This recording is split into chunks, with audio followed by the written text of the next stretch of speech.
आंखों में नींद बहुत है पर सोना नहीं है, कि आंखों में नींद बहुत है पर सोना नहीं है, यही समय है कुछ करने का मेरे दोस्त, इसे खोना नहीं है, इसे खोना नहीं है। तो जो समय बीत गया उस पर बात मत कीजिए, जो समय बच गया उसको बर्बाद मत कीजिए। यही समय है दोस्त मेरे पढ़ने का। अगर नहीं पढ़े ये 10 दिनों में ना तो एग्जाम बहुत ही निकट ही आ गया है। चलिए चलते हैं जरा आगे। आपको इस वीडियो में मैं आपको दिक्कोजिया निकालने के लिए सिखाने वाला हूँ। ठीक है, दिक्कोजिया कैसे फाइंड किया जाता है। देखिए, आप किसी भी अंक को देखकर कैसे फाइंड करेंगे कि वह बिंदु है कि अधिक अनुपात है। आपको मैं एक बात याद बता दूं कि अगर ब्रैकेट में देगा तो समझिएगा कि क्या है, बिंदु है। अगर ब्रैकेट में नहीं देगा, इस तरह से देगा तो समझिएगा कि क्या है, दिक अनुपात का मान दिया है। इतना बात समझ में आ गया। ये बिंदु और दिक अनुपात में क्लियर हो गया ना, अब तो नहीं भरमेंगे।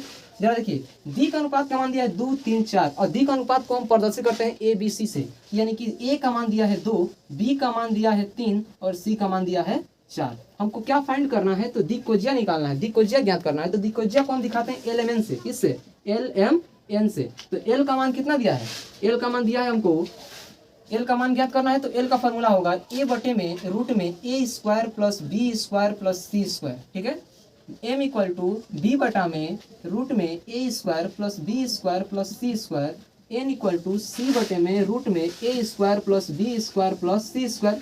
अब N इक्वल टू A का मान कितना है, तो 2, तो 2 रखेंगे बटे में रूट में A स्क्वायर, यानी A स्क्वायर माने 2 का स्क्वायर प्लस B स्क्वायर माने 3 का स्क्वायर, C स्क्वायर माने 4 का स्क्वायर। M इक्वल टू 3 बटे में रूट में A का मान 2, इतना बात समझ में आ गया। A का स्क्वायर, 3 का स्क्वायर, 2 का स्क्वायर, 3 का स्क्वायर, 4 का स्क्वायर। फिर N इक्वल टू 4 बटे में C का मान कितना दिया, 4, तो यहाँ पे 4 रखे हैं। तो रूट में A स्क्वायर यानी 2 का स्क्वायर प्लस 3 का स्क्वायर प्लस 4 का स्क्वायर। L इक्वल टू 2 बटे में रूट में 2 का स्क्वायर करेंगे तो 4 होगा, 3 का स्क्वायर 9, 4 का स्क्वायर 16। इतना बात समझ में आ गया। 2 का स्क्वायर बताइए, 4, 3 का स्क्वायर 9, 4 का स्क्वायर 16। N इक्वल टू 4 बटे में रूट में होगा 2 का स्क्वायर 4, 3 का स्क्वायर 9, 4 का स्क्वायर 16। यहाँ तक तो कोई किसी को दिक्कत नहीं होगा। ठीक है, अब यहाँ से क्या करेंगे, L इक्वल टू 2 बटे में रूट में जरा देखिए, तो 16, 4, 20, 20, 9, 29, तो रूट में हो गया 29। ठीक है, equal to M equal to दे दिया मान, तो 3 बटे में 16, 4, 20, 9, 29, फिर 3 बटा में 29 दे दिया। फिर N का मान दिया 4 बटे में, इसका भी मान क्या होगा, रूट में 29। और यही आपका L का मान 2 बटा में रूट में 29, M का मान 3 बटा में रूट में 29, N का मान 4 बटा में रूट में 29, और यही आपका क्या होगा, आपका एकदम 31 एकदम आंसर होगा। कोई दिक्कत परेशानी, तो इस तरह से आप दिक्कोजिया फाइंड कर सकते हैं। ये बात समझ में आ गया। अगर ये बिंदु, ये जो अंक दिया है ब्रैकेट में नहीं दिया है, इसका मतलब दिक अनुपात है, और ब्रैकेट में देगा इसका मतलब कि वो बिंदु है। इतना बात क्लियर। चलते हैं 2 नंबर क्वेश्चन पे। देखिए 2 नंबर क्वेश्चन, इस क्वेश्चन में आप देखकर बता सकते हैं कि क्या ये बिंदु है कि दिक अनुपात है। क्या होगा भाई, ये आपका बिंदु है। क्यों, क्योंकि आपका बिंदु तो कह भी दिया है, अगर नहीं भी कहता तो आपको क्या कैसे कर सकते हैं। तो मैंने बताया आपको कि ब्रैकेट में देगा तो बिंदु, अब ब्रैकेट में नहीं देगा तो वो दिक अनुपात का मान है। तो दिक अनुपात ज्ञात करने के लिए हम कहा है कि इतने इतने बिंदु को मिलाने वाली रेखा कि दिक अनुपात तथा दिक्कोजिया ज्ञात करो। जरा ये बताइए हमको कि दिक्कोजिया ज्ञात करना हो तो आपको दिक अनुपात कहे या न कहे, आपको दिक अनुपात तो हर हाल में निकालना होगा। ये बात कंफर्म है। तो यहाँ पर दिक अनुपात नहीं भी कहता ना, तो हमको दिक अनुपात निकालना होता है।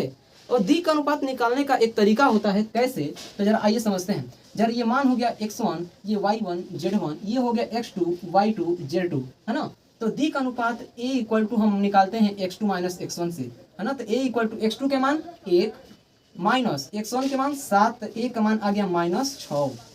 क्लियर। जरा B का मान निकालते हैं। तो B का मान y2 minus y1, y2 minus y1, तो b इक्वल टू y2 का मान -1 और y1 के मान 1, तो b इक्वल टू -2 हो जाएगा। फिर यहीं से निकालते हैं c का मान। तो c equal to z2 minus z1 होगा।